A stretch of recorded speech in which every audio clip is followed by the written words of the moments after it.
Good morning.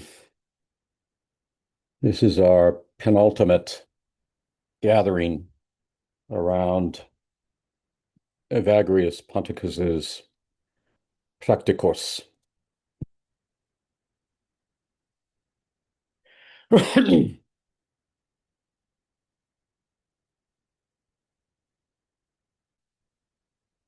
I'll say just a little bit more about Evagrius for a few minutes, and then we'll turn to the text again.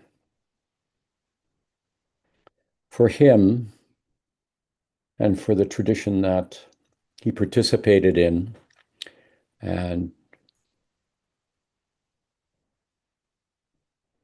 didn't add to so much as provided an accent of it. The monastic life is composed of three aspects. The first one is ascetic discipline, ascesis, the kind of discipline in the spiritual life which we see artists, athletes all do, seeking to focus their mind, their heart, their body, their time, their space for a purpose. So the discipline of ascesis. The second aspect is natural contemplation. It's so interesting to me that the purpose of ascesis is to help you see the world. See the world. See the world as it is, not as you presume it to be.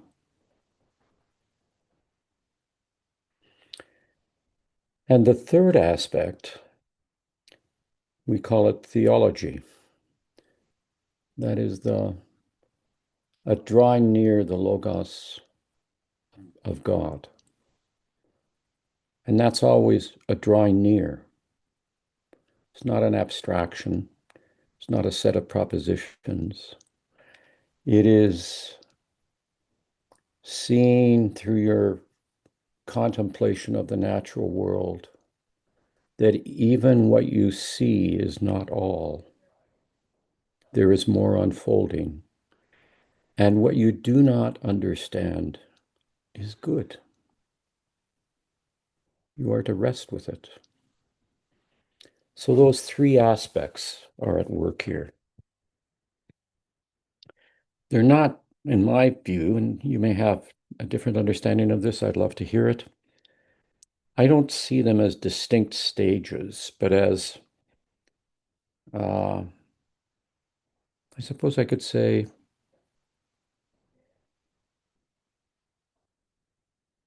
cumulative in ever new ways. I sometimes have described this as a spiral-like journey or a symphonic journey through which each aspect, the disciplines of watchfulness, nepsis, and kenosis, associated with our discovery of passions, and our opening to seeing creation for what it is and how it offers insight to us, and then our awakening to the love of God in all things. They dance together through our experience and throughout our whole life. The ascetic discipline, the praktiki, for example, does not cease, even if it is no longer the principal focus for advanced monks' experience. And the contemplation of the natural creation remains vital in the quest, in the disposition. I'm not even sure about the word quest here. In the disposition towards drawing near to the knowledge of God, that is drawing near to love. So monastic life is fundamentally praktiki. the practice of asceticism, sustained attention to the thoughts that captivate the mind, that Evagrius marshaled around these 8 logismoi. He marshals the tragic thoughts. And the goal is freedom. Freedom from a preoccupation with those thoughts and the distorted way they frame our understanding. The goal, of course, is Christian liberty. This was understood very clearly by the Grand Inquisitor. This was what really disturbed him. You have come to give people freedom.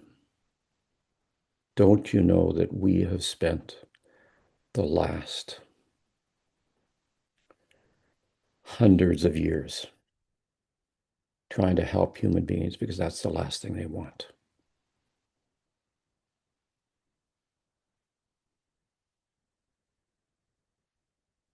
Evagrius follows the Stoics and Clement of Alexandria by calling the resulting peace of the soul, coming to the place of ease, the place of peace, calling it apatheia. It's a word that the Stoics bequeath to us. Apatheia is a twofold blessing. It makes love possible and allows for a clear spiritual vision for the purpose of contemplation. It makes the world possible. It makes the world new, to use the Apostle Paul's phrase.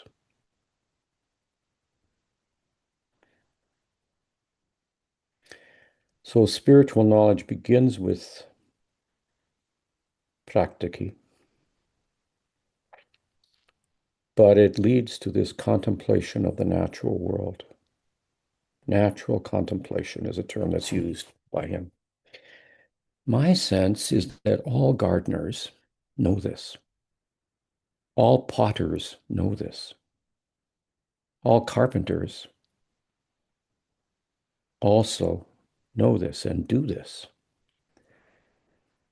And when I was on Mauna Kea on the Big Island in Australia some years ago, in conversations with the great astronomers that worked there, I realized that those astronomers knew this. Looking back in time, contemplating the unfolding of time. So contemplation and knowledge are inseparable for Evagrius. Contemplation, it seems to me, is a disposition, and knowledge is the grace that arises from that disposition.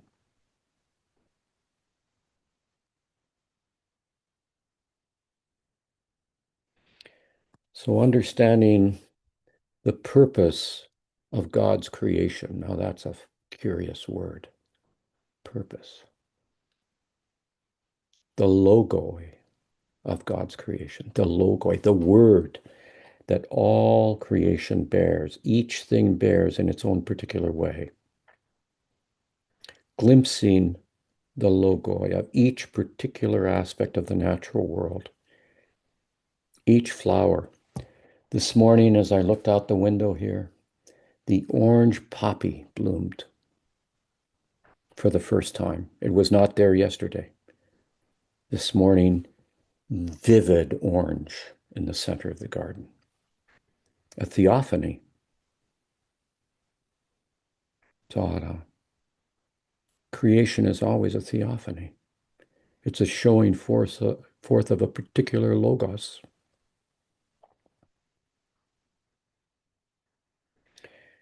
When we see that in each flower, each weed, each worm, each bug, and they're danced together in the compost pit.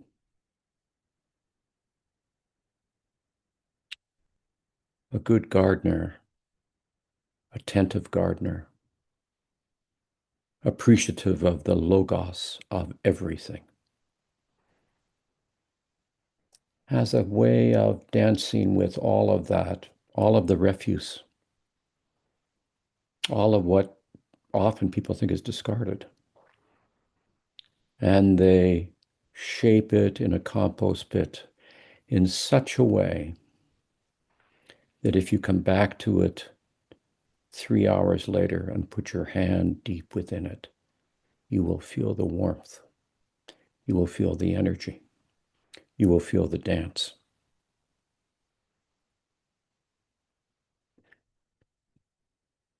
That dance is both visible and invisible.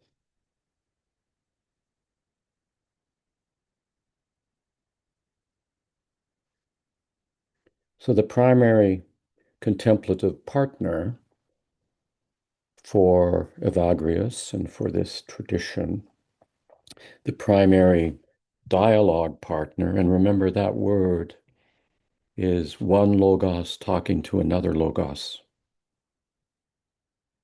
We have phrases for this. Sometimes we speak about heart talking to heart. If we mean by that the eye of the soul, the mind descended into the heart, this beautiful phrase that the Christian East has, that's a good phrase.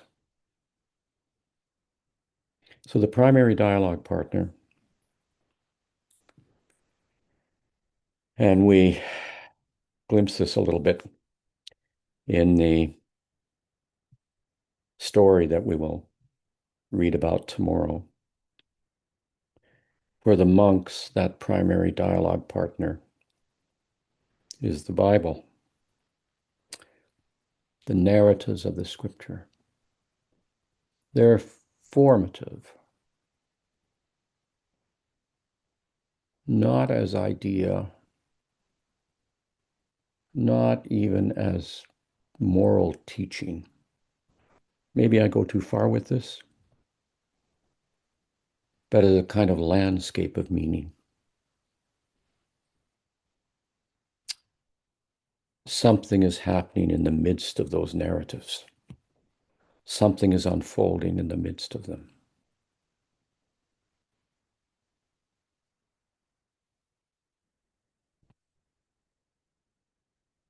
So let's turn to where we left off yesterday.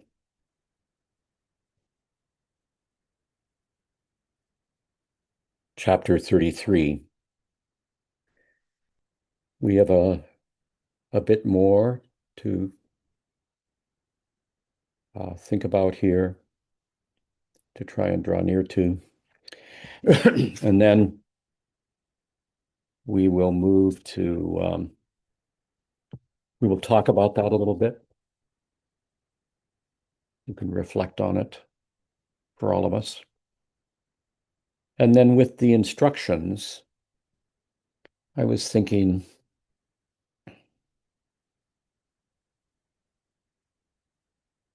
as I said earlier, this book isn't a book. These things would be engaged, each one of the chapters for a day or a week. And we have to take that into account in our own measure. So with the instructions, I think I'll just select a few of them and we'll read them and give them some attention as well. But fortunately, all of you are going to live long and fruitful lives, so you'll be able to engage all of these going forward. So 33.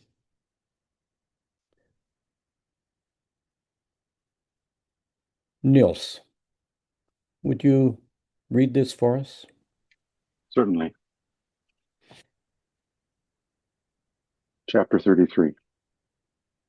Remember your former life and your past sins, and how, though you were subject to the passions, you have been brought into apatheia by the mercy of Christ. Remember, too, how you have separated yourself from the world, which has so often and in so many matters brought you low. Put this also to my credit, says Christ, that I preserve you in the desert and put to flight the demons who rage against you. Such thoughts instill humility in us and afford no entrance to the demon of pride. Remembering your former life. This is not an act of memory. It's not recalling one's sins and passions. Rather, it is a kind of epiclesis, an invocation or calling down, as in the central Eucharistic prayer, when the priest invokes the Holy Spirit to descend and transform the bread and wine, the body and blood, transforming them into the body and blood of Christ. It is making present the sacrifice. And that word too, we have to be careful. The making sacred of what has been given.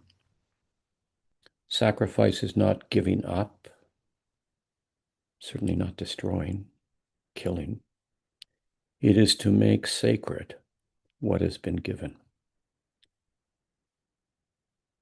Remembrance is the disposition of thanksgiving, the Eucharistic presence, through which all of our life is understood as unfolding in the mystery and the mercy of Christ. All is welcomed as anointed with the oil of gladness, remembering your former life and your past sins, and how, though you were subject in the passions, you have been brought into apatheia. The gift of apatheia restores what had become an appetite. The desires of our created nature are restored from their disordered state of self-orientation, of perceived need, to their purpose, toward the life of the world and the mystery of God. Humility, humus, the earth, is a disposition towards wonder and regard for what is. It vanquishes our passion to make something out of what we think it is. It helps us to stop remaking the world in our own disordered image. The wonder of our createdness restores the created nature of all that is, and restores the mind, the nous, to see all creation as the unfolding grace of God. Pride, being turned in on oneself. Martin Luther talked about it being curved in on yourself. And its accompanying of vainglory no longer frames what is coming to greet us on the way, being turned inward, has captured us in the past. Remembrance, as in any Eucharistic prayer, the great Eucharistic prayer, the epiclesis, is presence to the whole story, including what you don't know. but not presuming about it or being fearful of it. That's why the epiclesis recounts Jesus Christ, your birth, your struggle, your suffering, your crucifixion, your resurrection. It's all there. It's all, remember the whole story, including the mystery of what you do not understand. So I suggest to you that this act of remembrance is not an act of memory, recalling the sins and passions. It's not fixated, but it's an epiclesis, an invocation, a calling down, as in the Eucharistic prayer.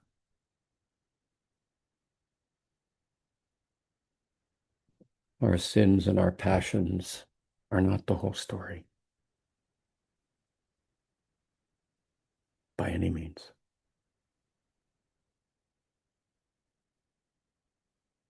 Andrew, would you read chapter 34?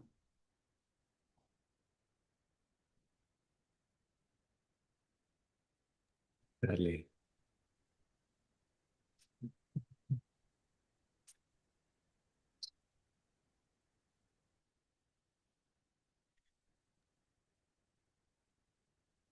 Those memories, colored by passion, that we find in ourselves come from former experiences we underwent while subject to some passion.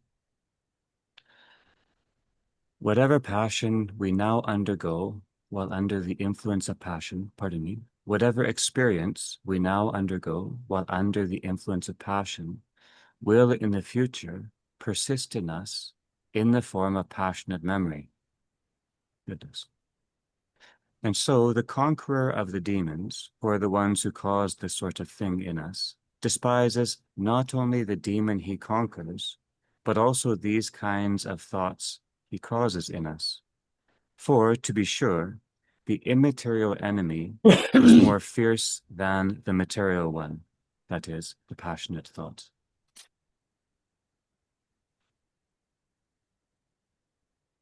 Evagrius' language of demons and that of the desert tradition gestures towards the objective character of demons. What does he mean by this? I think Jeremy yesterday hinted at that. I'm sorry he's not here today because I would like to hear him reflect more on that when he was talking about this recent form of therapy that he'd engaged. What is meant by it? It seems to me that most therapists, counselors, confessors, clergy, spiritual guides, and perhaps as every owner of a pub who serves regular customers knows, those passionate thoughts, those who struggle against a passion and its memory, may be able to set the passionate thought aside for a time. In all these cases, commonly, the passion may be aroused again, and the struggle is cyclical, recurring in ever new ways. Evagrius is pointing out that passionate thoughts, as with all missing of the mark, migrates into the world and can take, or at least appear to take, a life of its own. Well, such thoughts and their associated demons are forms of non-being. And as the liturgy says, the wicked shall vanish from the earth. They have the character, again, I hesitate here, so happy to hear your perhaps better way of putting this. They have a character of a kind of real illusion and appear to have a life of their own.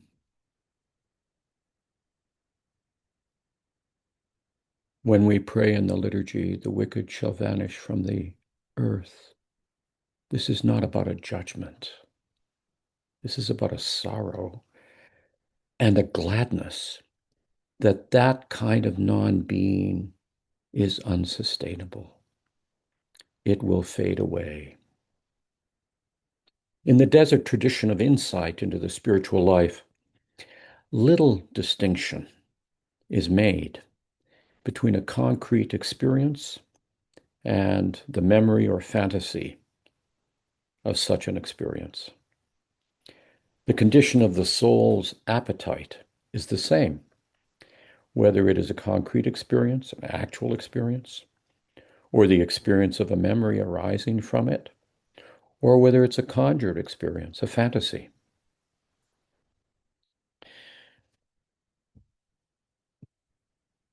In the previous edition of the canon law of the Roman Catholic Church that I, for one reason or another, which I can no longer remember, I looked at many, many years ago, and this is, if my memory serves me, and also in the earliest monastic rule we have in the Christian East called the Rule of the Master. It's interesting that sexual experience and fantasy were not distinguished as to their weight and gravity. And the degree to which they were distinguished in the Roman rite and the hierarchy that the Romans love to do, which has its own genius. They said that fornication was preferable to masturbation, which was striking to me. This assumption, I think, well, this is what I read in it, that at least in one case you're encountering another human being and you may learn something. The issue here is the condition of the inner life, the soul, that gives rise to such thoughts.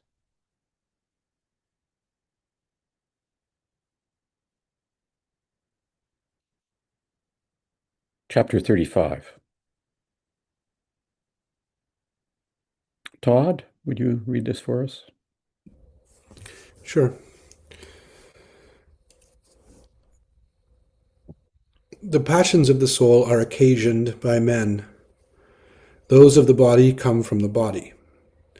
Now the passions of the body are cut off by continence, and those of the soul by spiritual love. Note that Evagrius speaks of all the passions, in the larger way of thinking about all of this, all of the passions as passions of the soul, occasioned by our being human.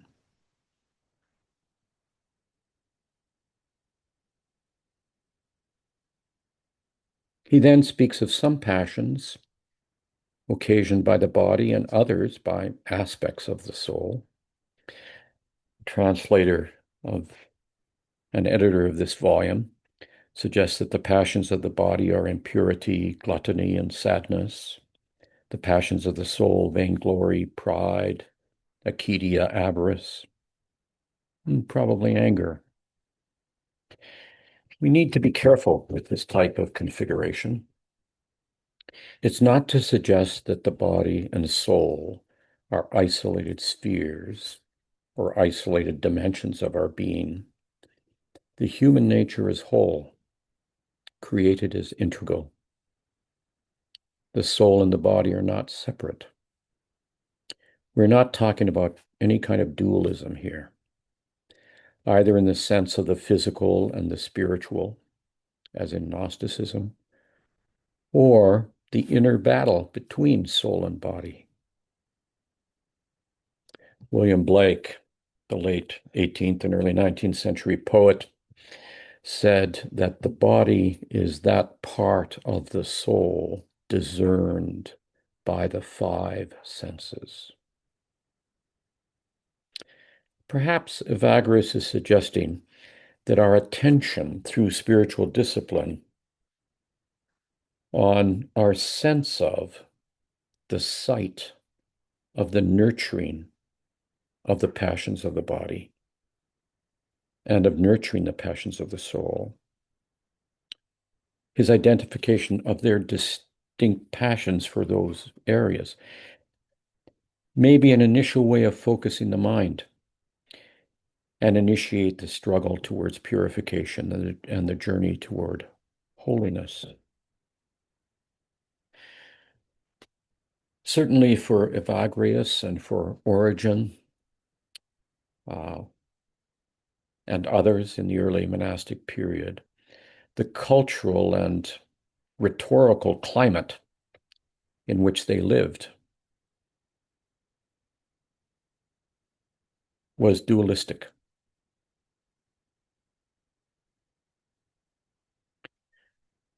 The Christian East seeks to move away from a metaphysical and ontological dualism, while drawing, because it's the culture that's given, while drawing on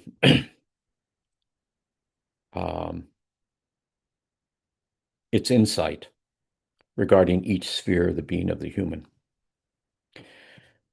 So the passions of the body are disciplined by continence, control over natural desire. Chastity is knowing the boundaries of one's own being, one's own capacity as a particular person in a particular moment in history. Passions of the soul are disciplined by spiritual love, the loving kindness that arises in seeing others as created by God in wholeness and wonder, and the life of the world as the playground of beauty and wonder held together by grace.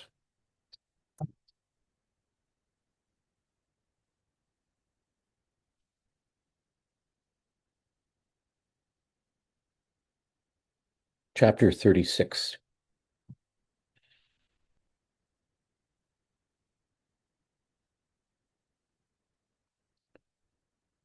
Melody, could you read chapter 36? The demons that rule over the passions of the soul persevere until death. Those which rule over the bodily passions depart more quickly. The other demons are like the rising or setting sun, in that they are found in only a part of the soul. The noonday demon, however, is accustomed to embrace the entire soul and oppress the spirit. It is therefore after the extinction of the passions that the solitary life is sweet, for then the memories are only simple. The struggle, moreover, prepares the monk not for a fight itself, but rather for the contemplation of the fight.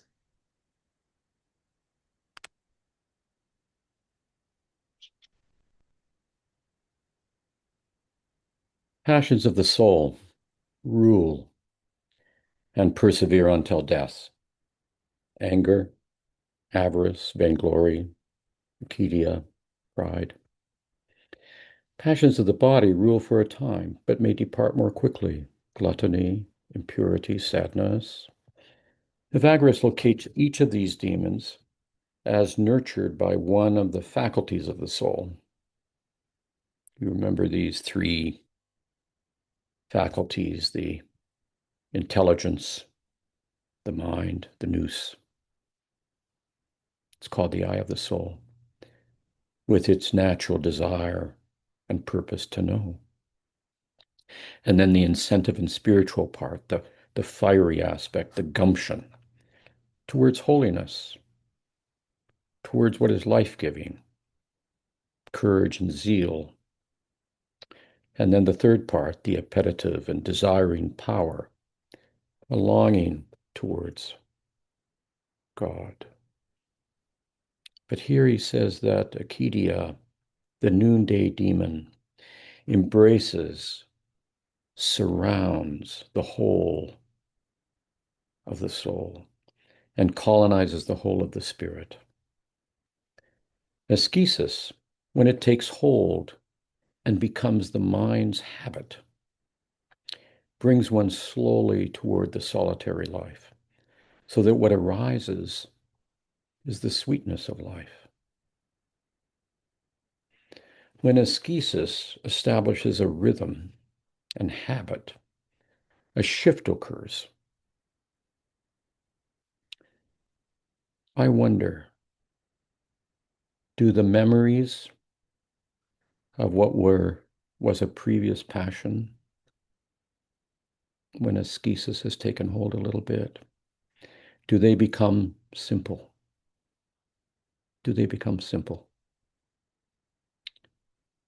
That is, they no longer ignite, for they are seen for what they were, and one is free from the demonic grip of them. When this grace has taken hold, when the healing word of Christ restores the eye of the soul, the mind, the nous, the logoi, one is no longer fixated on the struggle, but can contemplate the struggle. I think this is such an interesting move. Then the struggle becomes knowledge of God's grace and deepens our sense of humility.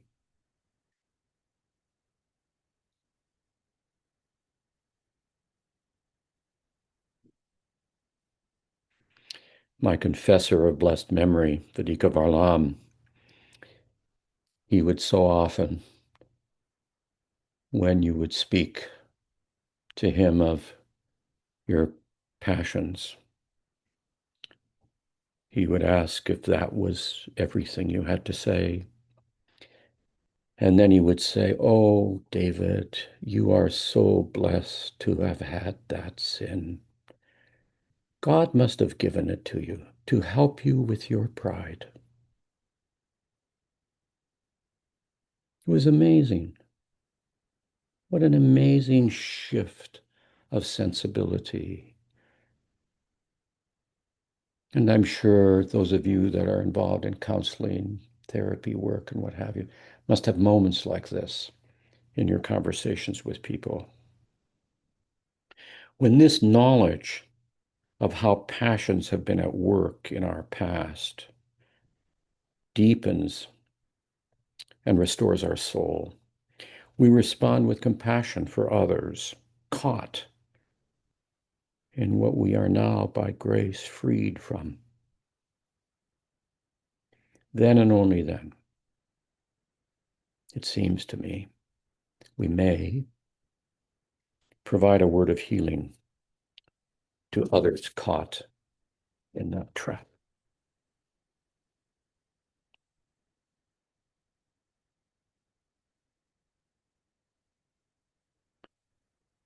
Chapter 37 and 38.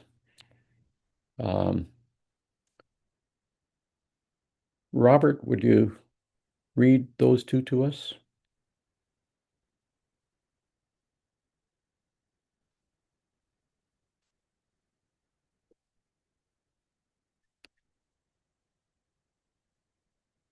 "37 and 38. Right. Let us broach the question of whether the thought causes the passions or the passions cause the thought, for some have held to the first view and others to the second.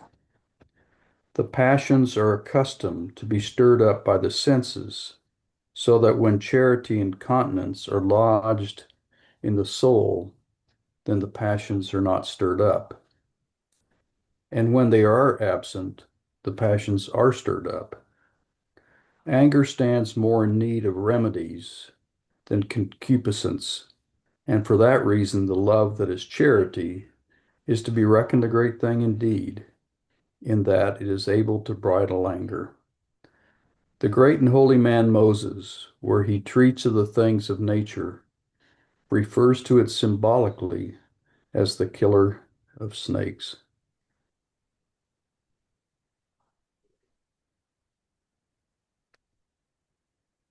I'm charmed by that image of Moses and the killer of snakes. And we have that in our society. Look at the medical symbol, the symbol in pharmacies. It all comes from that narrative of Moses in the desert. Why is anger more in need of remedies than concupiscence? Anger is nurtured by the incentive spiritual power of the soul, its gumption and zeal.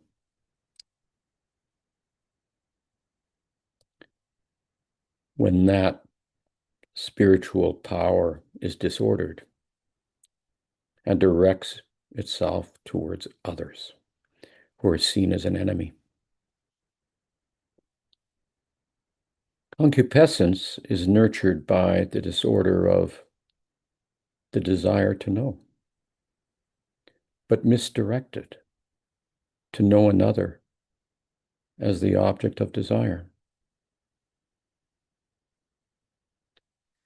If charity, loving kindness, arises in the soul as a result of seeing anger for what it is, this renewed disposition will also conquer concupiscence, and we will see all others as the image of God, not as an object, not as an it, upon which to project our own unresolved passions.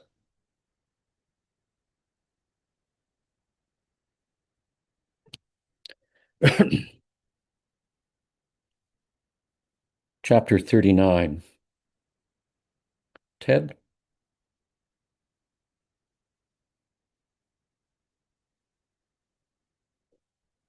Would you mind reading it? Shall. The psyche will usually flare up against the passionate thoughts at the evil smell of the demons, who are perceived as they draw near and affect the soul with the passion of its assailants.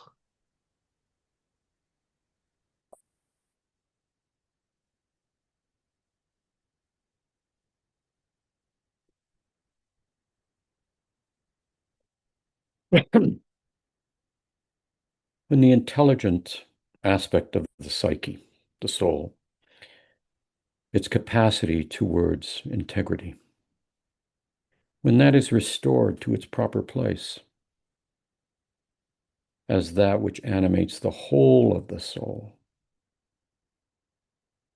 then loving kindness, agape, is seen as the ground of the soul.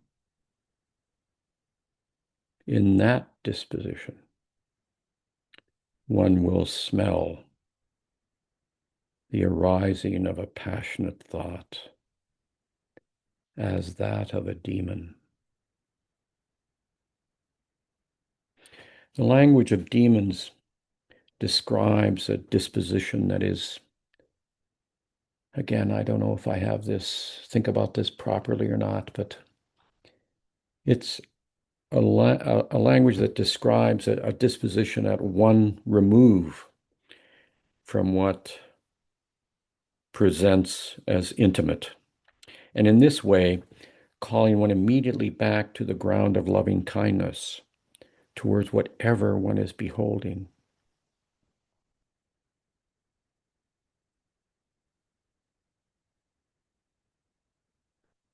What's going on between demon and projection?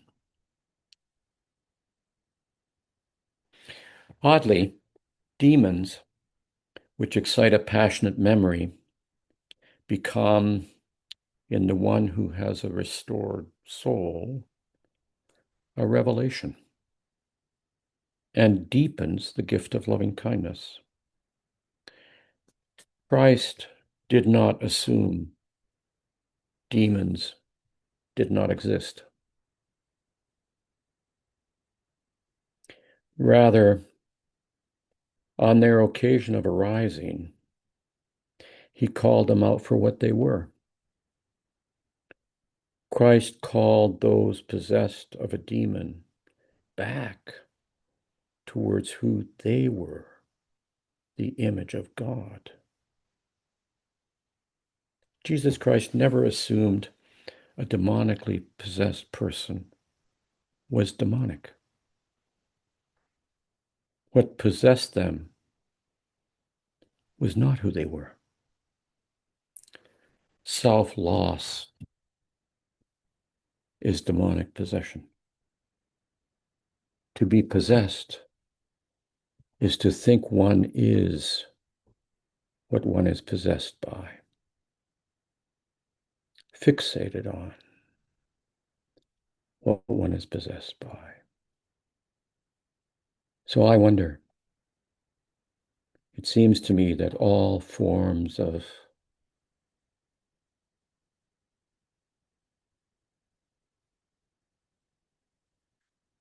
identity politics, all forms of identity,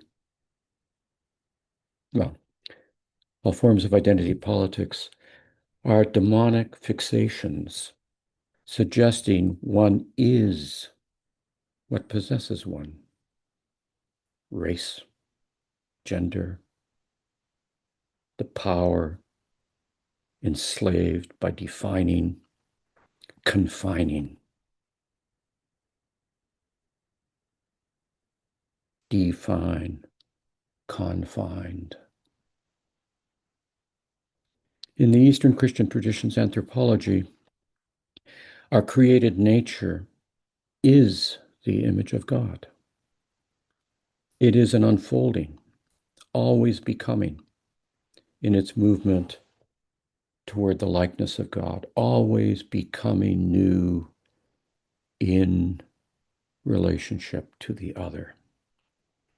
The key is whether one is one's dis-ease, either those arising within or those that are perpetrated from without. Equal tragedies. There is neither Jew nor Greek. There is neither slave nor free. There is neither male nor female.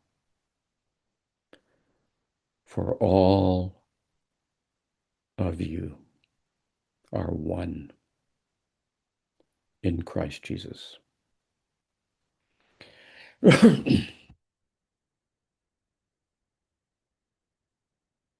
Let's spend a little time thinking together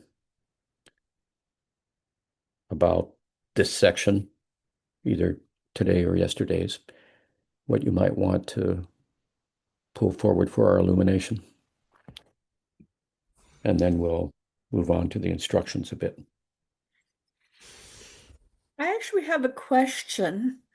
I'm a bit confused about why sadness is considered a passion of the body rather than a passion of the soul.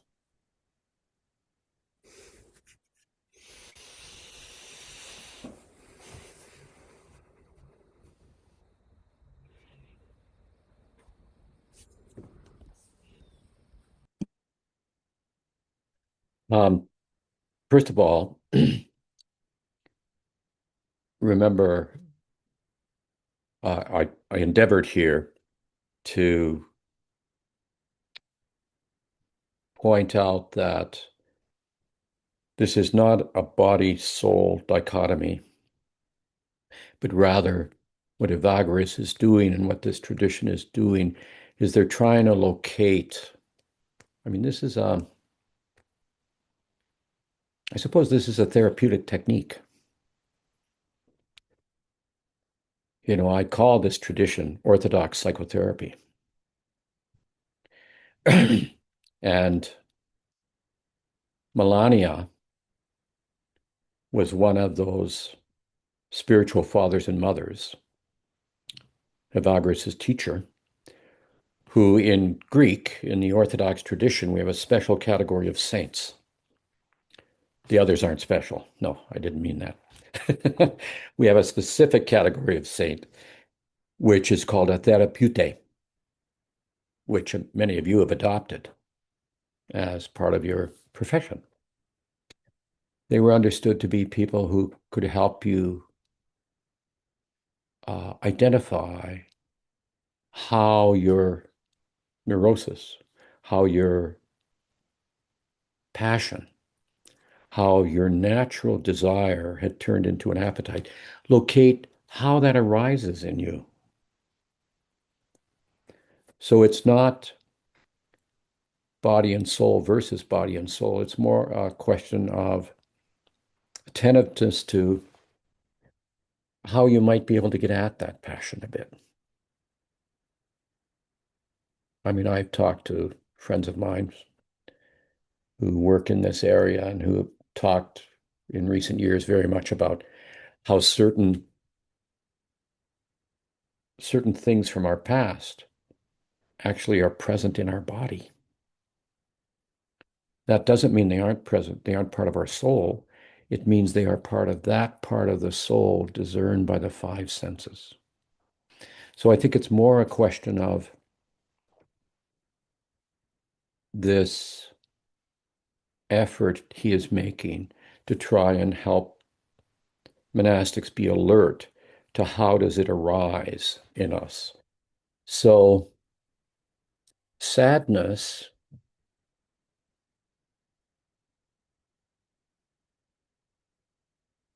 arises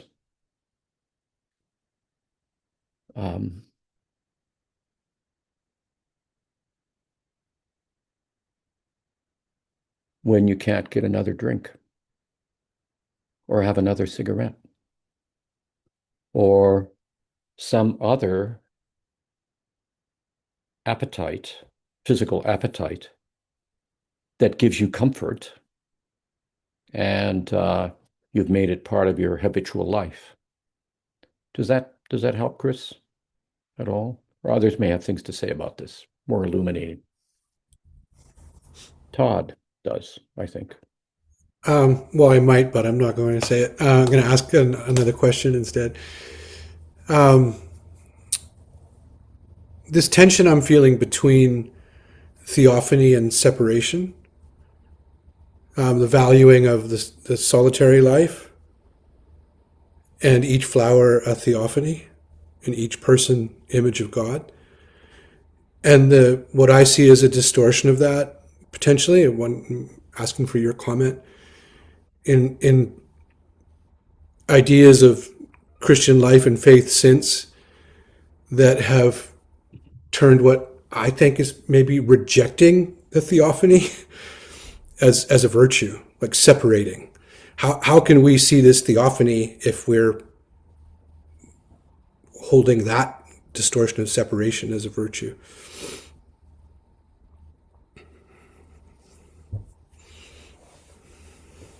You need to be healed. I mean, if I've understood you correctly,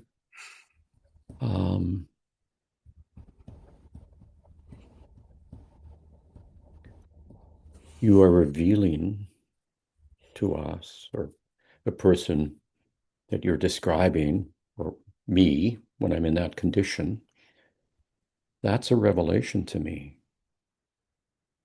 I see somebody as my enemy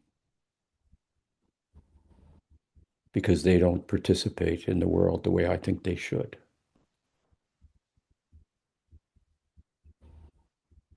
Why would I see them as an enemy when God has created them in his image? And why would it arise in me to be angry with them, to hate them?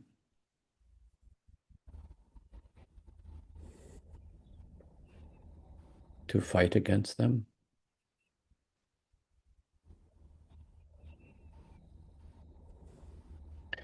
You know, this is, I mean, one of the things that's, I think, difficult about this tradition, given where we sit in our time, this is not an apologetic tradition. This isn't about making any argument about something. It's trying to describe the inner life for the sake of being able to live well, healthily, with all the vagaries of life, all of our disappointments and struggles. So Have I understood you properly here, Todd? Do you want to go further with that? I think so. It certainly helps, because it does speak to the tension that I'm feeling, where the drive is to encounter the other, to be with the other in reality, right? But the means of getting there is a kind of separation, and then the religious impulse is to sometimes turn that very separation into some kind of virtue, which winds up, in my mind, often failing to see the thing that you're like. If the way to really be with someone is to actually reject and walk away and become solitary, Yeah. there's a tension there. But thank you. When Jesus Christ speaks to us in the Beatitudes, in the Sermon on the Mount, when he makes these parallels with, it is said to you of old times, hate your enemy, but love your brother. When he sets up those kind of parallels, I mean, he's really not looking at the Jewish law as much as he is looking at what people have made of it. And he's trying to ring the changes on something much more profound. So when he says, love your enemies as yourself, what's he asking for? Is this an invitation to heroic virtue? I don't think it is. And I think heroic virtue is often in the saddle. Certainly it's been in my saddle when I've argued with fundamentalists throughout many years earlier in my life, until I realized this was a manifestation of a tragic sickness.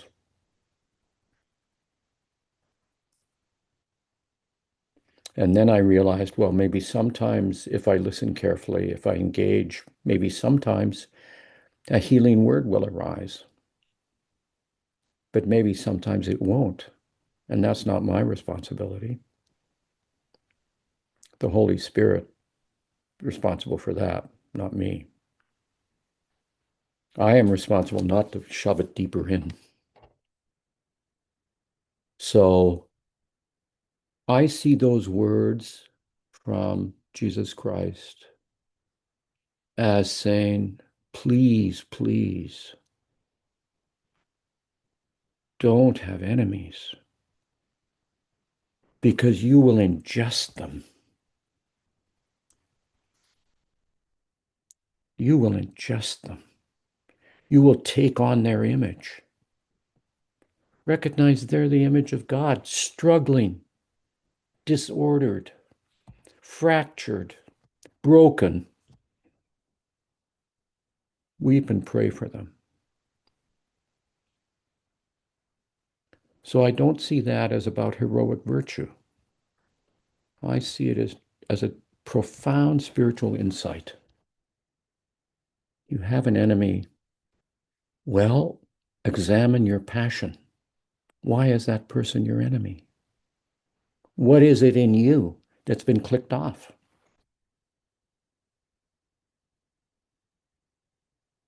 I mean, it's really an important issue. I appreciate you raising it. Thank you. Tara, did you wish to? I think I see a virtual hand. Virtual. Just thinking about some of the wondering about if Evagrius is talking about a progression of sin or what's more potent or things. And I don't know, maybe this just is exposing my own heart.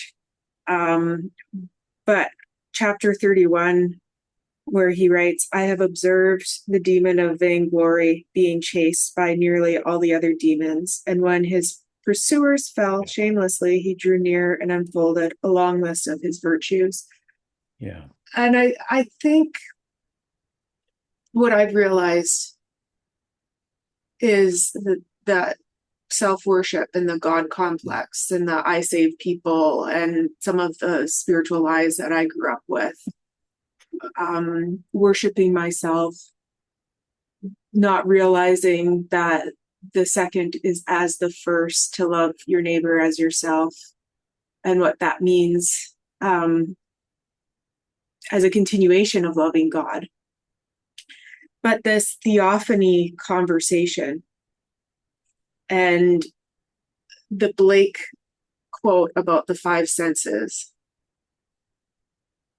So if I live in my God complex, I can't enter into the theophany the same way. So myself robs me of doing therapy well, robs me of living well in theophany with one other. But when in a theophany experience where we see the image of God in another person, like, I find it so overwhelming, like deeply impacting. And maybe that's a holy fear way, or I don't know. Like, I can see in my past story when I was experiencing those moments with others, and it would be so frightening that I would run away. The intoxication of the intoxicating.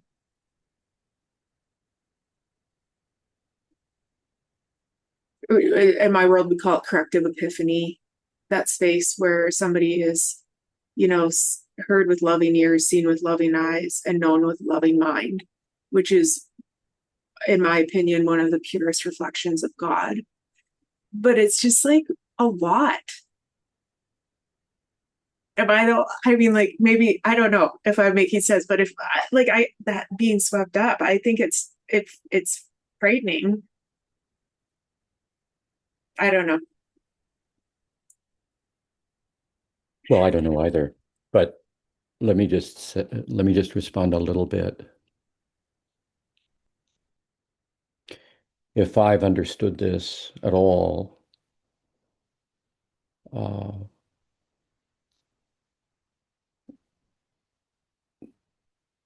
I've used the word theophany, and I mentioned the beautiful orange flower in the garden. But there's nothing unordinary about that. And the fact that a person I think is my enemy is the image of God, there's nothing out of the ordinary about it. That's what's ordinary. That's what's ordinary. What's exceptional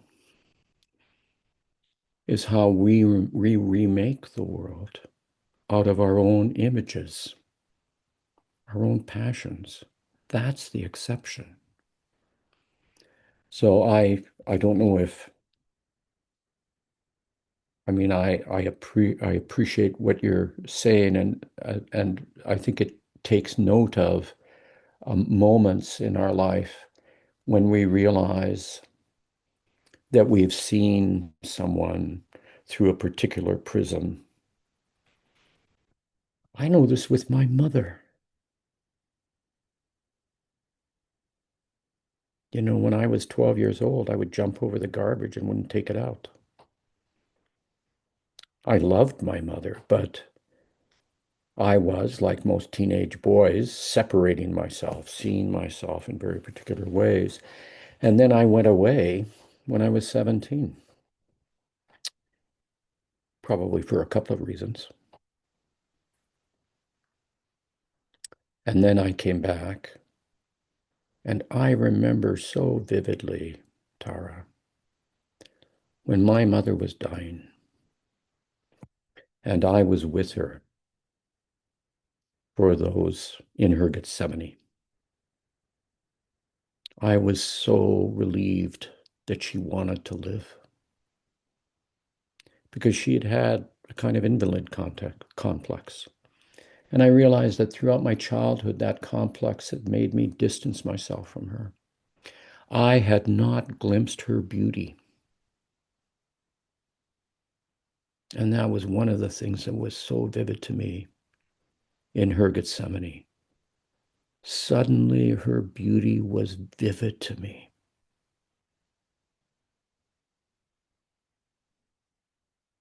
And I am so glad I was given that Gethsemane, so I could tell her that. So my sense is that this is a bit different than some mystical traditions. I mean, it is, I like the word mysterium.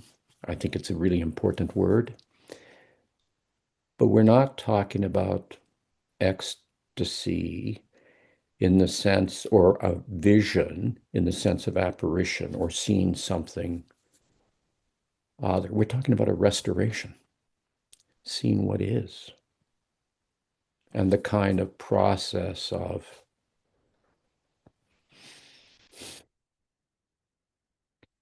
letting go of our passions. And those are real, and they've come about for very real reasons. Human experience is not nice lots of times, and it leaves its tracks on us. What I think Evagrius is talking about here is there a way of coming to a place where you don't just see, he calls it the way of the world. You don't just see what's manifest in time through the wounds of time, but maybe even sometimes just a little bit. And that's good enough. You step aside of that and see, that person who wounded me is wounded. I glimpse a little bit their glory. That's a different disposition. So I don't know. I think that's helpful. And then I mean, it's just the potency of, like, when you're in your garden and you're eating in your backyard, David, and you see that one flower. And I don't know, I mean, you got a couple of years on me, but like, that's the sacredness. I don't think so, actually. Younger than you, I believe. But the potency, and I don't know, I'm like, the wrestle of inviting that deep, intoxicating experience in, and maybe I'm just starting to understand the analogy of the cave better and why people actually go back to the cave. Well, but anytime we do not see, we do not contemplate the natural world, this it's not really a stage, but this second dimension of the spiritual life. Anytime we are seeing what we are preoccupied with, a projection, or assuming something's less than it is, or more than it is, we are seeing shadows. So there's nothing particularly unusual about me seeing that orange flower this morning. It just was obvious. I mean, it just was there. And so it's a source of delight. But my point was simply that not to take anything away from these moments where suddenly things begin to shimmer for us. Yeah. But I think Evagrius is also speaking about something really ordinary, and that the really ordinary is a wonder. It's a wonder. And it's a manifestation of logos. So, but thank you. That's worth thinking about more as we move along. Any final remarks, Andrew? Oh, Yeah, sorry. Oh, I'm sorry. Maybe Melody could speak first, Andrew. Go Okay. ahead, Melody. Go ahead, Melody. Not to drag Boober back into this conversation. Why not? But he has a beautiful quote on theophany that I feel like it really kind of sums up what we're talking about. And I'll see if I can remember it. It says something, he says that theophany comes even closer to the sphere between things. It comes closer to the realm that hides in our midst. And what he's referring to is the potential for theophany in the everyday connection, right? In the mundane, in the ordinary that's hiding right there in front of us. Mm-hmm. We often don't see it because of the things that Evagrius is talking to, because of a plethora of reasons. But it's so simplistic, it's so accessible, and it's hidden. And it's not because it's intentionally hidden, it's because we don't have the eyes to see it. So I just love that quote that he has on theophany and wanted to share it. No more Boober, I promise. Boober's my friend, so he's always welcome. Okay, he's my friend too. Thank you. So, of course, Buber stands in that Jewish tradition where we have that extraordinary story of the hospitality of Abraham and Sarah. And that's the great story that we usually think of as a theophany. But of course, it is a very ordinary story. Anytime you meet a stranger, there is an annunciation if you've got ears to hear. So thank you for that. Andrew? Uber is more of a distant acquaintance for me, but worth drawing in to the Colon Feast from time to time. Yeah, I want to say a few things and circle back to Acedia and then Apatheia, David, maybe in the sense of offering a way for you to walk into this next session. Regarding something Chris said earlier and regarding passages we haven't read or haven't read yet, and regarding something that Todd said too. Responsibility of the body or the soul. David said they're one. This is true. Waking and sleeping. Often we think when we're awake, we're responsible. When we sleep, necessity happens. Evagrius is saying that unity is deeper than that we don't excuse ourselves from the presence of Christ or the presence of prayer, each other, even when we repose, as it were. The same thing with the idea of withdrawal, as it's come up a couple of times. David has danced around this in the first 2 days. The perceived withdrawal of the monk, or the perceived move inwards. But we know, and Evagrius shows us here, and we know, that there's a twofold movement of the soul always. So there's the movement inward, which is at the same time the movement outwards.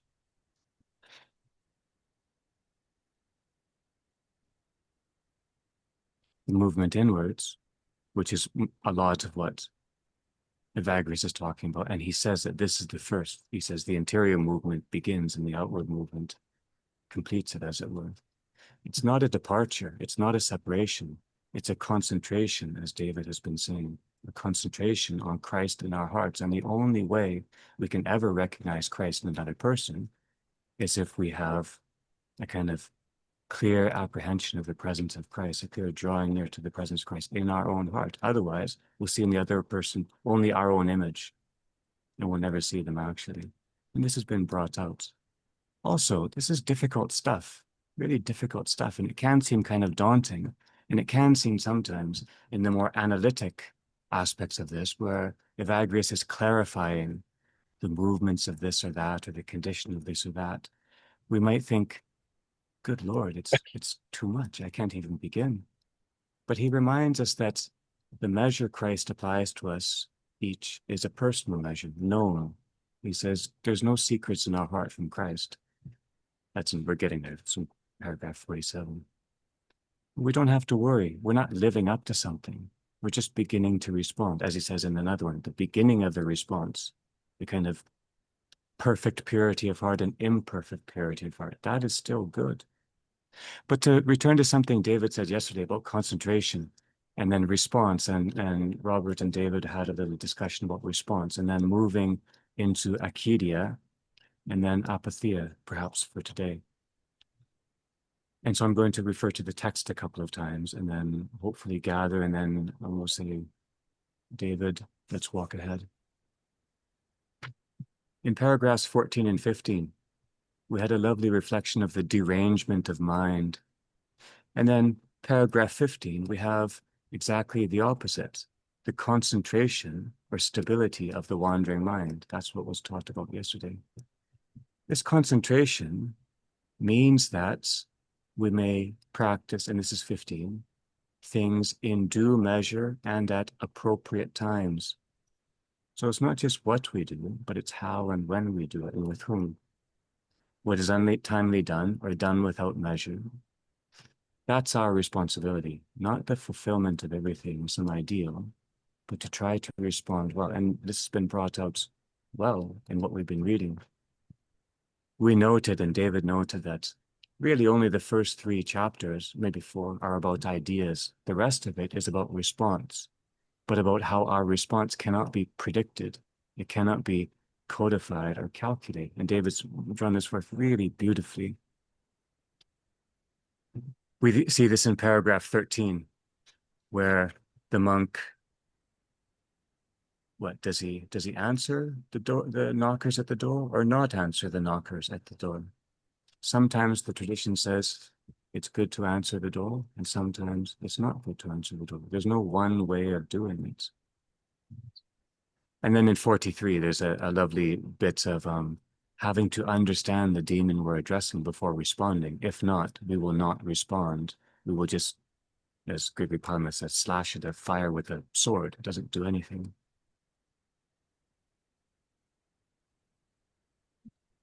The hesychia, the stillness of concentration, and the attentive stillness of concentration, David has phrased well.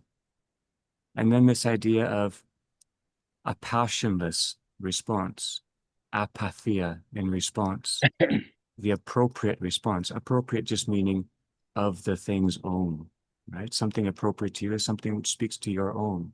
And David has reminded us that unless a word seeks to speak to the heart of the other, if it's just cast in our own image, it is actual spiritual violence.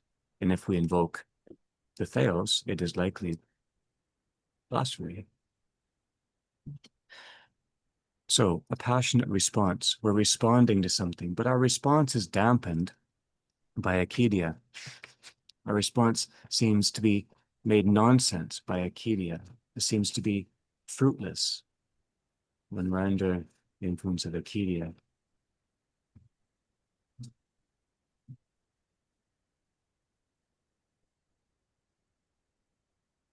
In paragraph 12, the first paragraph on acedia, about 9 lines up from the bottom of paragraph 12 on page 19. It says, the enemy then goes on to suggest that after all, and that's the phrase right there, there's the demon of noonday. After all, I don't really have to do this now. After all, God's out there too. After all, I'm here, but there, if I say there's no truth over there, then am I rejecting? After all, and we begin to make our own excuses for our own listlessness, our own response. This idea of concentration, though, where you have to go into something to heal it. And David said, I think it was yesterday, acedia is not fought in the usual way, just like we read today, not the battle itself, but contemplation of the battle. Acedia ruins our even sense of the point of things. It's a kind of listlessness or torpor. It says, there's no point. We might find it reading this. We think, good Lord, we have to know all of this. There's no point. What am I going to, God will forgive me. After all, I'm trying hard. After all, I'm good to my children. After all. So how is acedia answered? And this is where I want to point to you, David, and then look at these instructions, maybe see what you see here. Acedia, trying to find the kind of natural desire or natural movement of which that is a falsification and enervation, as David has set this up. Fervor is very good. Fervor is very good. Zeal, is also very good. But fervor and zeal are aspects of our disposition. The disposition David is saying that Evagrius is drawing us to seek to inhabit. Evagrius says we answer out of our habit more than out of our sense of law, just our habit. Fervor, to be on fire. There's imagery around that in the tradition. Zeal was hard. The English dictionaries didn't do well, but the French dictionary tells us that zeal is from the Greek word zetein, which means searching, endlessly searching, endlessly desiring, endlessly drawing near, as David's point. So David, based on what we've read and where we've kind of come to, and as we're moving into Apatheia, do you have any kind of reflections on Acedia that you would like us to hold in mind as we move into these? And Apatheia is funny because it's kind of without passion. So it's with what? What are we bringing to this? And part of that difficulty, the difficulty of discerning how to be present, is exactly what David's teaching us about. But David, just holding these in mind, what should we consider about Acedia going forward as we consider Apatheia? And another way of thinking of Acedia too, this is a lovely connection that David made that we didn't draw out yesterday. But he began with the idea of the rhythms of tradition, rhythm of obedience, of tradition. And obedience means listening unto, hearkening unto. It doesn't mean doing what you don't want. It means being inclined in a certain direction.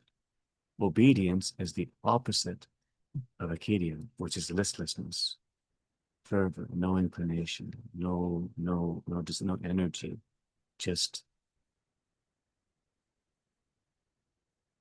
I don't know, non-being. But David, what should we hold in mind as we move into the next session? Or what would you like us to kind of consider as we move ahead? Well, I appreciate what you put before us around Acedia. So I think we should hold that in mind. One image comes to my mind of it, and it's from Gustav Havel's play. What is it called? It has Desolato in the title. It's a play that he wrote when... Largo Desolatum. Largo Desolatum. Thank you, yeah. It's a remarkable play written during the communist period, dominating Czechoslovakia. And Havel is a remarkable character, the way in which he navigated that world. There are two friends early in the play. And the one friend is talking, he's met his friend, and he's asking him, what has happened? What has happened to you? And then he says, it's as if your armature was broken. Sculptors, when they do a human figure, have an armature around which everything is built.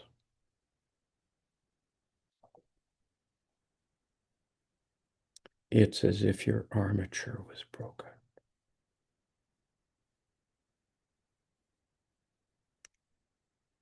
I've often thought of it as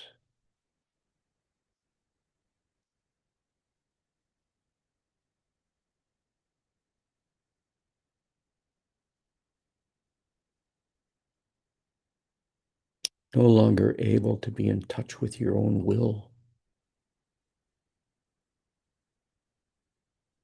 It's a very deep thing, and my own hope is that most people never experience it.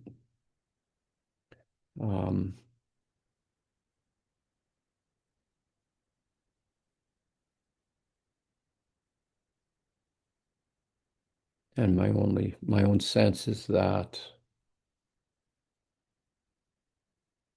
when it happens, when it unfolds in somebody's life,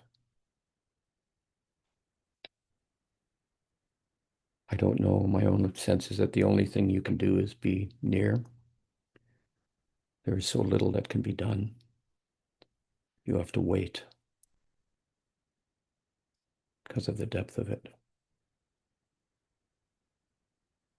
But what you said, I appreciate that, and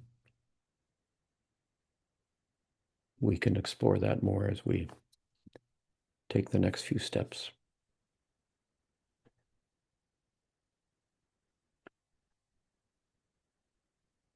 So the instructions.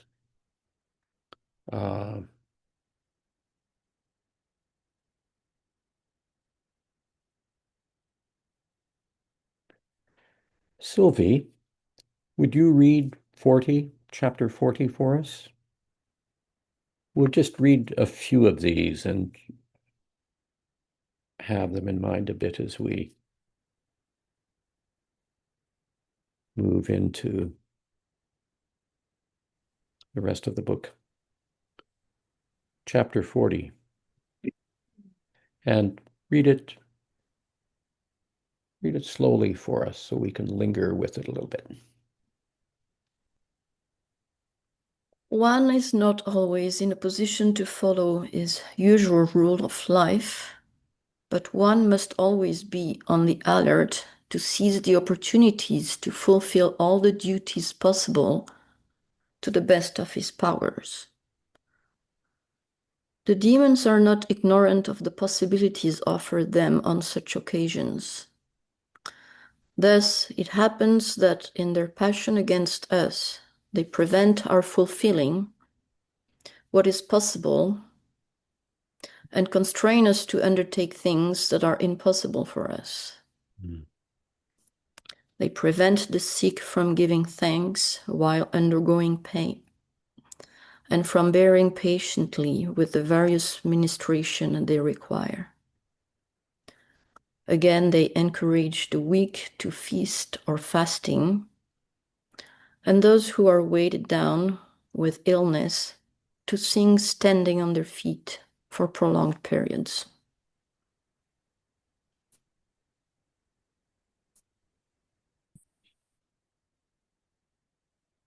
Evagrius is a pastoral person here, deeply aware of human limitations. And as Andrew has pointed out, there is no ideals here. There are no ideals. It's not about that.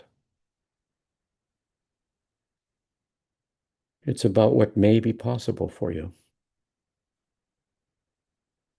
in the midst of life. To fulfill all the duties possible to the best of our abilities. We're not called to heroic behavior. Such behavior is actually prompted by demons. It's amazing to me. Such behavior is prompted by demons. When I worked through this the last few months, I realized how much that's been at play in my life. Such behavior leads to discouragement and despair. Evagrius is speaking practically with a regard for the body's finitude, and this finitude is itself good. To ignore it is to harm the gift of the body and leads to a disorder of the soul. So the spiritual duties are for our well-being in whatever circumstance, not for formal presentations of sanctity. They encourage the weak to feats of fasting and those who are weighed down with illness to sing, standing on their feet for prolonged periods. Evagrius is practical and pastoral, it seems to me. Perhaps I see too much, but let me suggest that during times of serious physical suffering, there is a temptation both on the part of the one suffering and on the part of those nearby. A serious temptation to want signs of faith.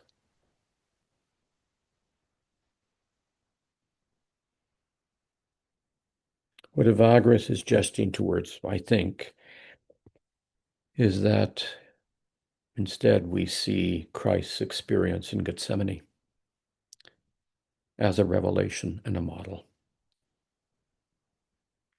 Being present to what is unfolding is all that is required. And it is both enough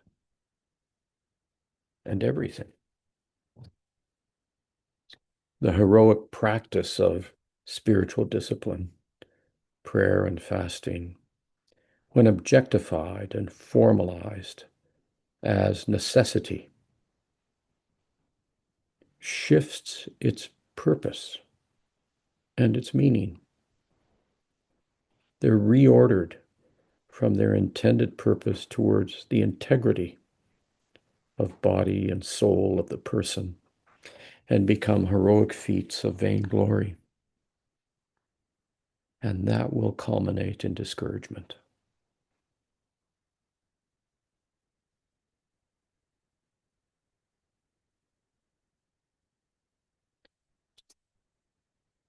Chapter 43. Daniel, would you read chapter 43 for us?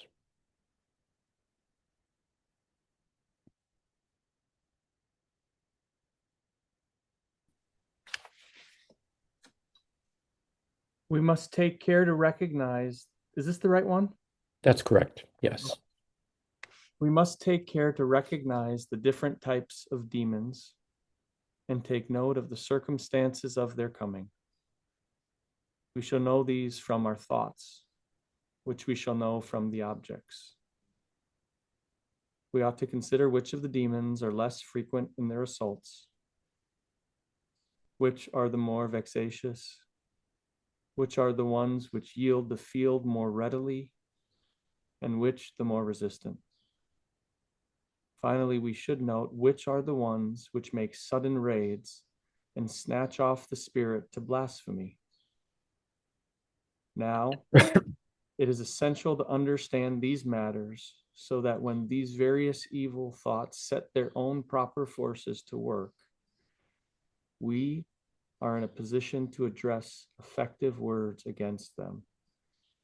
That is to say, those words which correctly characterize the one present. And we must do this before they drive us out of our own state of mind. In this manner, we shall make ready progress by the grace of God. We shall pack them off, chafing with chagrin and marveling at our perspicacity. It's a lovely word. Take note of the circumstances of their evil thoughts, of the circumstances of their coming. Nepsis, watchfulness, is a subtle matter and is refined as our capacity for contemplation grows. We shall know them from the object. Anytime what we regard or contemplate turns from a thou to an it, we are given a revelation of an inner passion that remains below the surface unresolved. That has nothing to do with the other person or the other what is exterior to us. It's a manifestation of a passion that is unresolved. My point about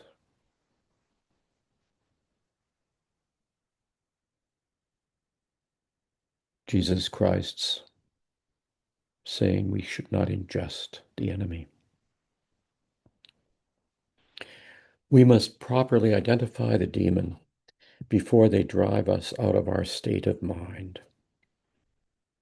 The question, it seems to me, is always, what is the source of our loss of presence in communion toward what is before us? What's the source of it? Is the source in the other? Is the source in an unresolved passion I have?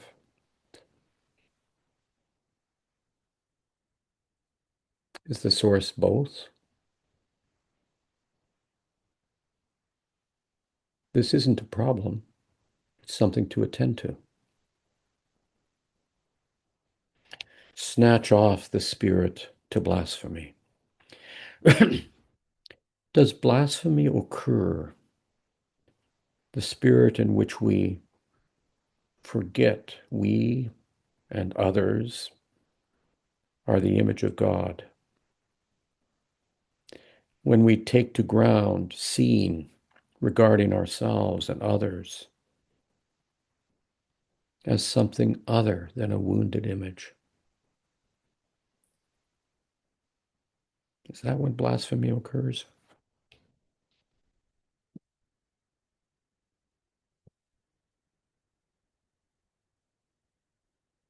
Anytime we are beside ourselves in the grip of a passion.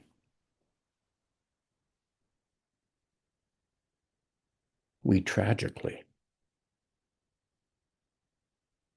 blaspheme the image of God that we are.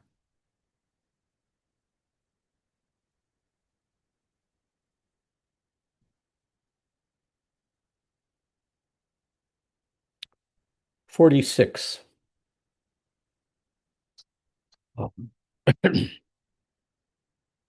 Andrew, would you read 46?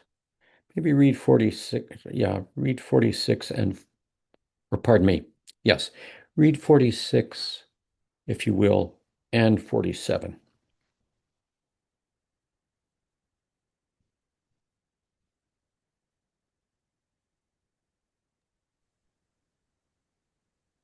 Madly. Paragraphs 46 and 47.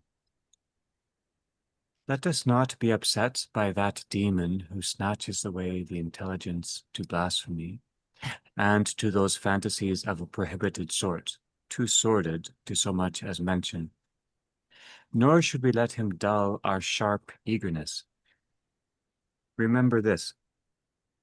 The Lord knows the heart, and he knows well that even when we were living in the world, we did not fall into this kind of madness. The fact is that this demon entertains the hope of causing us to cease to pray, so that we might not stand in the presence of the Lord our God, not dare to raise our hands in supplication to one against whom we have had such frightful thoughts.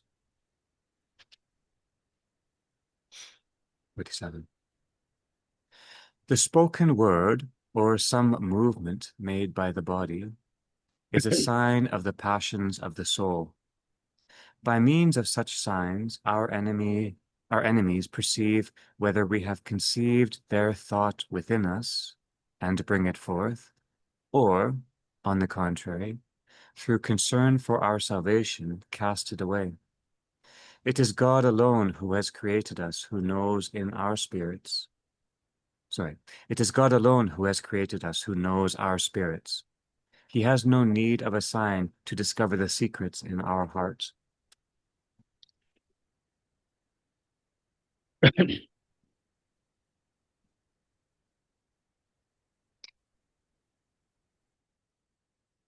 Our intelligence, the contemplative part of the soul,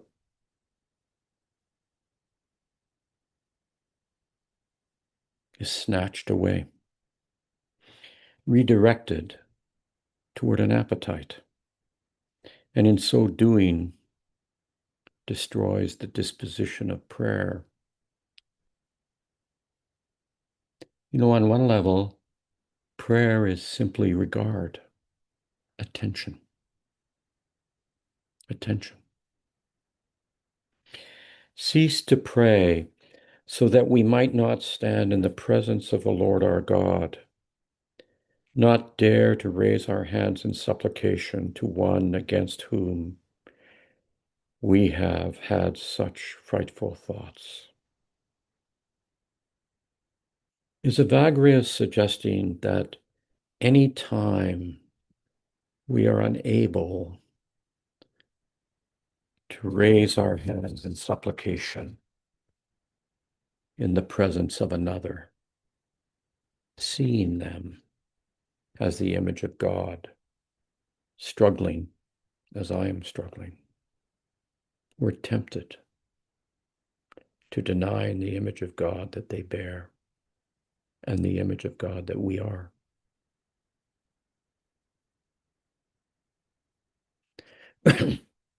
In 47, chapter 47, this lovely image. We have conceived their thoughts within us. Central to our revelation is incarnation, the saying yes, the fiat of the Theotokos. Or the hiding of Adam and Eve in the garden, created as communion.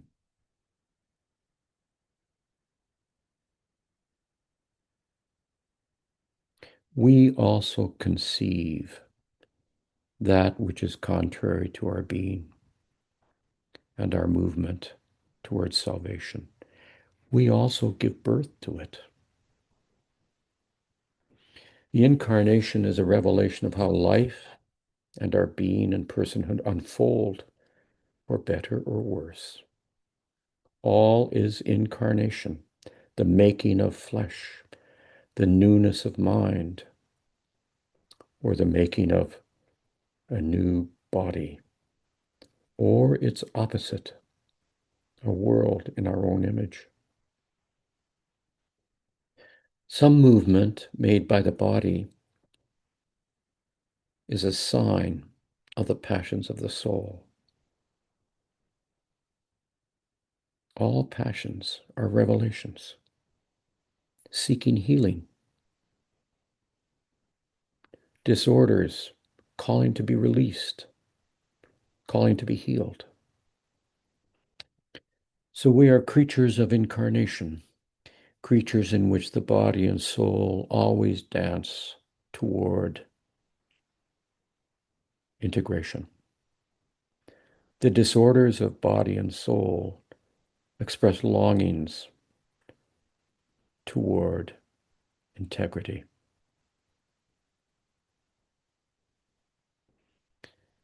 And alas, we may integrate the disorders around our passions, or through apatheia, integrate our passions toward healing. In both cases, we are made flesh,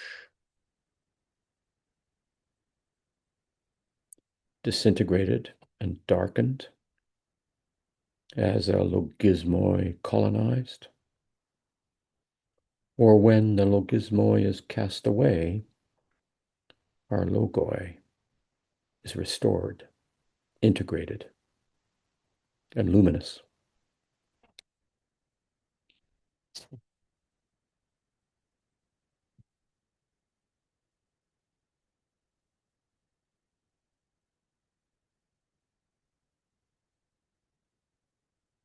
One more, 51.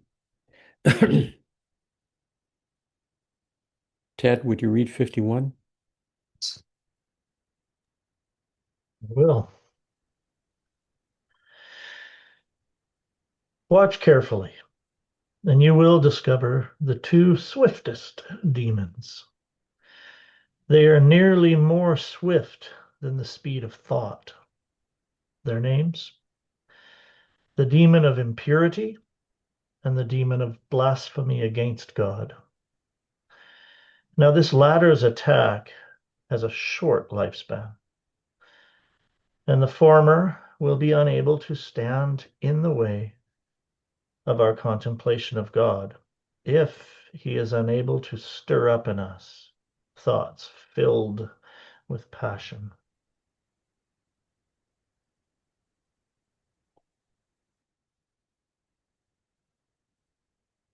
There's this idea that or this teaching that he has in several places, we've run across it already, that the demon of impurity, we should think of impurity the way in which metal workers think of it.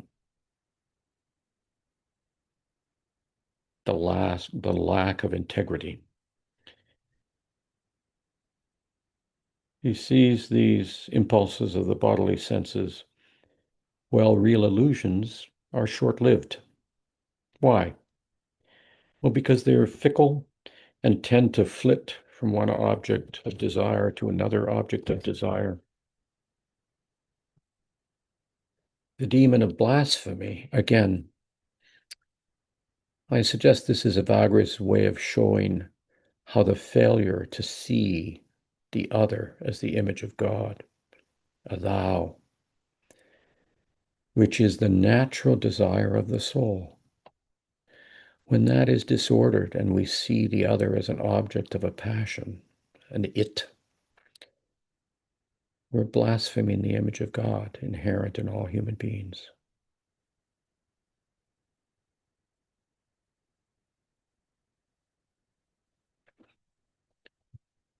We note in the New Testament that Jesus explicitly addresses this in 3 of the Gospels, in Matthew 12, Mark 3, Luke 12.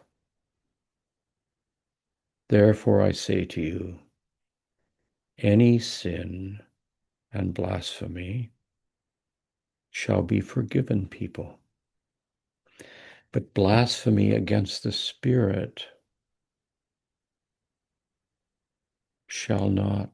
cannot be forgiven. The disposition of contemplation, empty of logismoi, is that presence which sees what is and what is not, and holds tenderly even that which is unknown.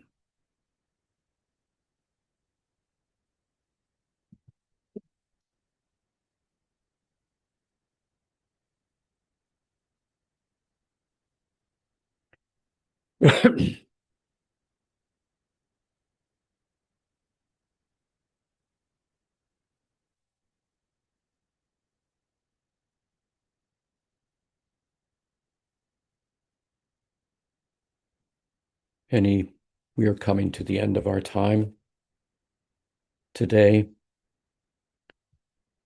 Just a few minutes. Are there things you would like to put on the table? Think with us a little bit before we depart or put in our minds for consideration tomorrow.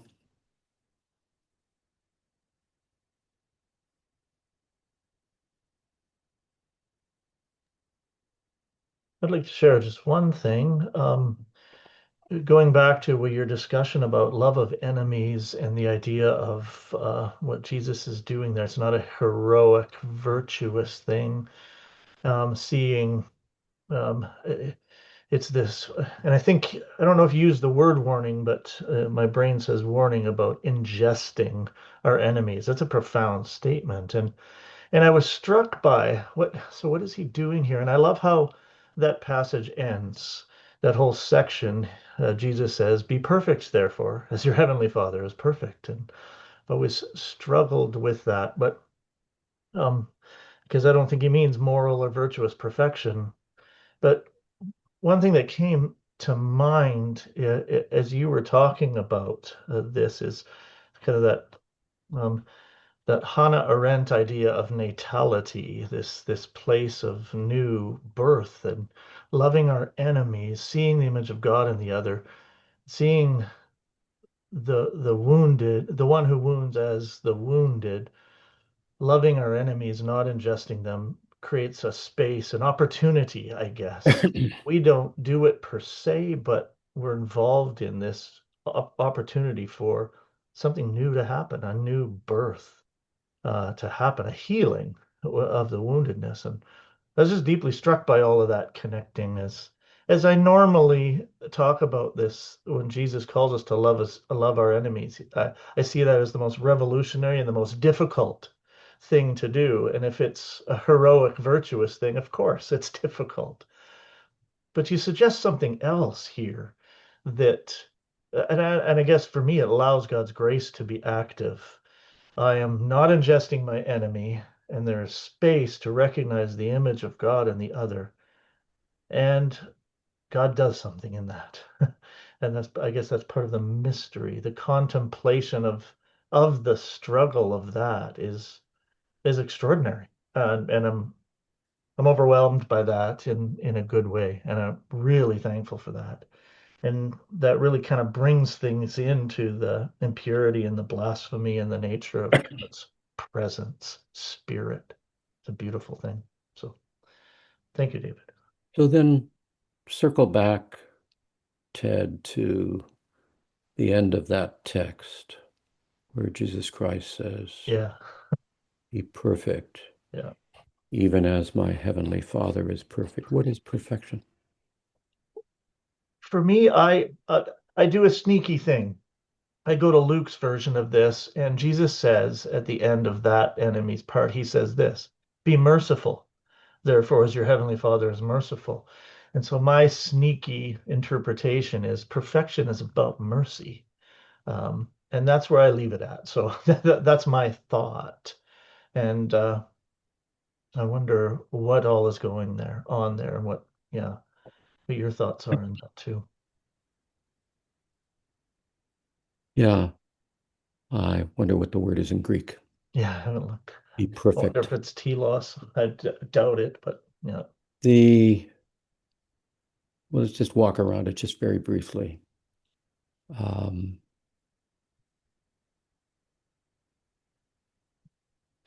In art, in great works of art, wonderful Ming Chinese vase,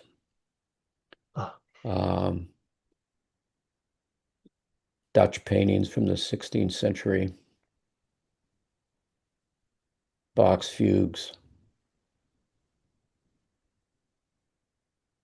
my grandmother's bread bowl.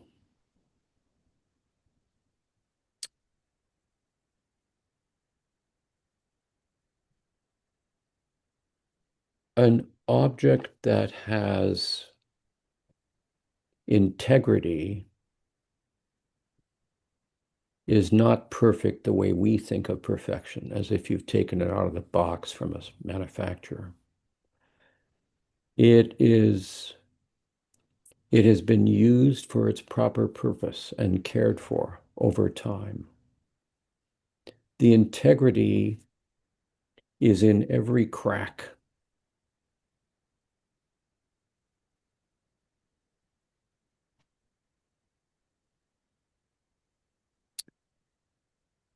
God poured out himself Crack. into the world. Yeah. In the incarnation. By the way, thanks to the miracle of Google, it is teleo. It is teleo. Okay. Its ultimate end, right? Yeah. Yeah.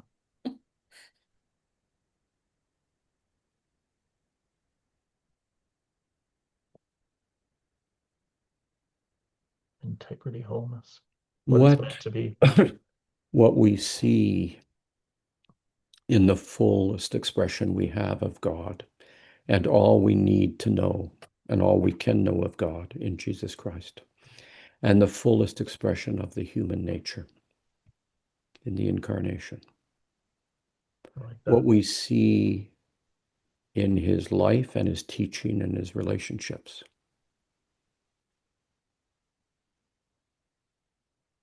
Is that he is present to what is. Period. Yeah. Amen. So when it comes to human life.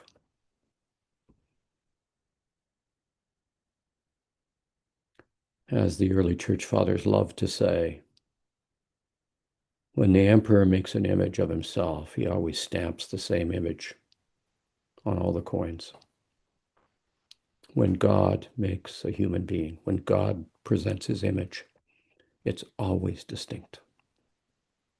There's none other like it. So, perfection, purity, these are not about ideals. They're about a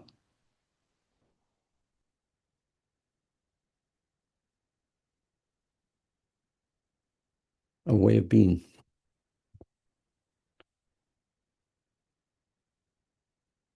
So, tomorrow, I realize we should have had 2 weeks. I apologize. But tomorrow, I think if it's okay, we will spend a little bit of time on several of the sections under the state bordering on apatheia, but most of our time reading those lovely stories at the end and letting them wash over us, if that's okay with you. Let's pause here.